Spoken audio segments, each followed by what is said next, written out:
5 гаража. Всички гаражи бяха по 8000 евро тогава. Тези гаражи бяха по 4000 евро. Какво правих аз? Гледам, отварям сайта на имотите, сортирам цените от най-ниска към най-висока и гледам най-ниските. Пълен класик. И виждам гараж за 4000 евро, манастирски ливади. Викам, ти да си добре. Отивам там, 76 гаража, от които се продават 16. Имах пари да купя всичките, обаче нямах топките да го направя. Купих 5. Знаете ли защо гаражите се продаваха на 4000 лева? Имаше 1 метър лайна в тях. Изобщо не преувеличавам. Там няма канализация. Това е зад Мол България. Ако се сеща, манастирски ливади зад Мол България. Там няма канализация. И чрез помпа има една голяма тръба, която чрез помпа отвежда мръсната вода до канализацията, примерно, която от другата страна булеварда или нещо такова. Съответно, хората от блока не плащат по 2 лева на семейство на месец за помпата, защото строителът ги е измамил. И всъщност те не плащат за помпата, те не плащат за техническия, който идва веднъж в месеца да направи поддръжката.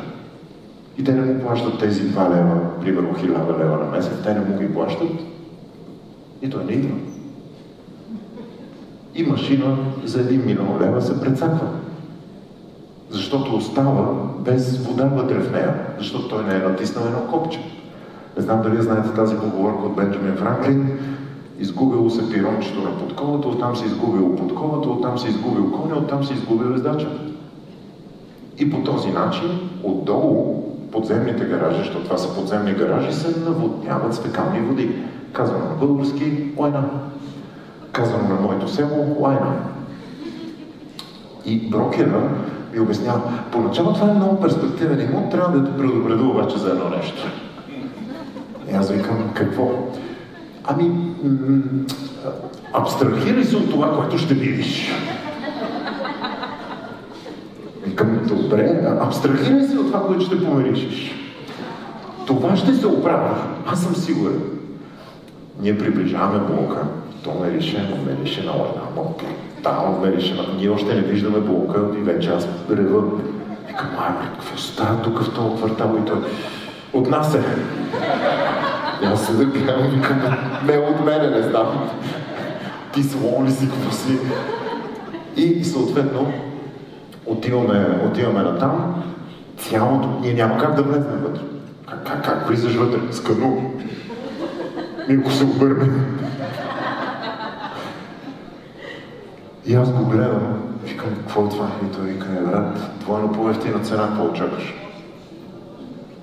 Първият начин, по който да се пазарите, това са тактики от истинския живот, които няма да чуете от експерти, защото експертите не са ходени на тези сделки. Експертите са седяли и са анализирали пазара. Ще ви кажа неща от истинския живот. Първото нещо, което направих, е да се кача догоре и да звънна на комшиите. Ако ще купувате нещо такова, никога не се пазарете. Оставете комшиите да направят това нещо за вас. Отивам и звъня, те бяха 3 врати на етаж, звъня и на 3-те врати едновременно. Знаете ли защо звъня на 3-те врати едновременно? Не защото който излезе той. Аз искам да излязат заедно. Защото когато има омраза и когато е заедно, българина става много силен. Съсипаха тази държава. Излизат няколко човека заедно. Първият човек, който излиза, някакъв дявол. Отваря вратата от тези веришките. Трън. Поглежда ли аз. Добър ден, аз съм много малък. Добър ден, искам да купя гаражи долу, обаче състоянието им е ужасно. Искам да ми кажете повече за блока. Страх ме да не ме измамят.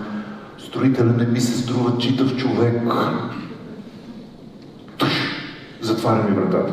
Викам, това ме е отрязал. Изчува вътре. Ключалките работите. Дялото с един шлифер, долу беше с ножницата, с един шлифер, с един чадър, с едни такива гумени бутуши. Хванаме супер енергично под ръка и казвам, идвай с мене, момче. Сега ще ти покажа тия какви измамници са. А брокера зад мен е така. И той казва, кой е това? И аз викам, брокера. Ау, измамник! Заради вас сме на такова дередже. И започва, излизат другите. И той спазали много хубава цена за мен. Дявачка.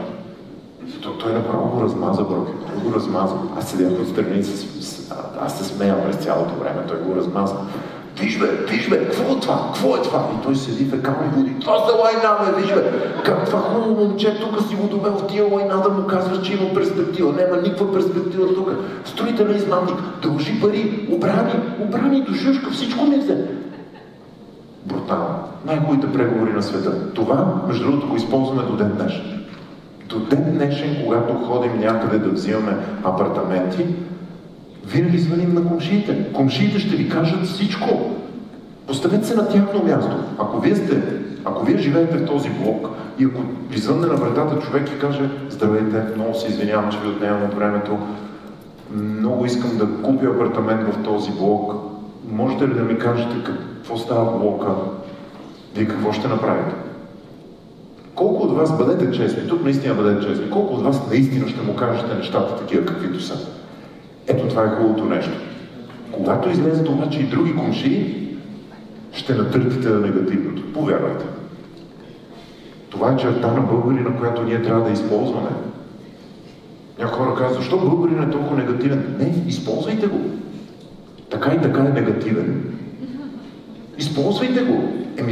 Да. Защото, вижте, позитивното и негативното и двете са енергии. Няма добра и няма лоша. Трябва да се научим да използваме както плюса, така и минуса. Проблема е когато сме на нулата. Защото там няма енергия, там няма нищо. Ако на него не му пука, той дори няма да ви отвори вратата. Той трябва или да е супер доволен от строителя, или много да го мразне. Защото тогава се случва продажбата. Сега, купих гаражите и оттам започнах да завъртам колелото. Каква беше сметката с гаражите? Купих 5 гаража за по 4000 евро. Ще говоря в лево всъщност, за да е по-лесно, да е консистентно. 8000 лева, един гараж. Знаете ли, преди да купя гаражите, какво направих обаче? Друго нещо супер практично, освен съседите. 2 дни прекарвах време в квартала. Всичките ми срещи ги правих в квартала, спортувах в квартала. Аз 2 дни буквално живях в квартала. Прибирах се само за да спя вкъщи. Аз тогава живея в съвсем различен квартал. И аз 2 дни правих всичко в квартала. И знаете ли какво гледах? Гледах колите, гледах хората, гледах къде паркират. И всичко, което виждах, знаете ли какво беше? Супер скъпи коли, с много добре облечени хора, които паркират в кълта. И то няма къде да паркират. И си дерат колите една в друга, и се псуват, и се бият. И всеки път някой казва ужас. За мен това беше щастие. Да имаш гараж на такова място е чудесно. Знаете ли кога се образуват така наречените критици и хейтери? Когато нямаме цел. Ако си вървиш и си просто нормален човек, ще кажеш: погледни тия северни къде паркират. Как могат са толкова тъпи? Ако мисли, че те са толкова тъпи, купи гараж тук. Нали? Доста по-различно. Ако мисли, че българин е негативен, намери как да направиш бизнес свързан с това нещо. Ако мислиш, че българин е мързелив, създай услуга, благодарение на която той да не работи. Интересно, нали? Всичко, от което се оплакваме, са златни възможности да се правят много пари. Защото може да даде много стойност.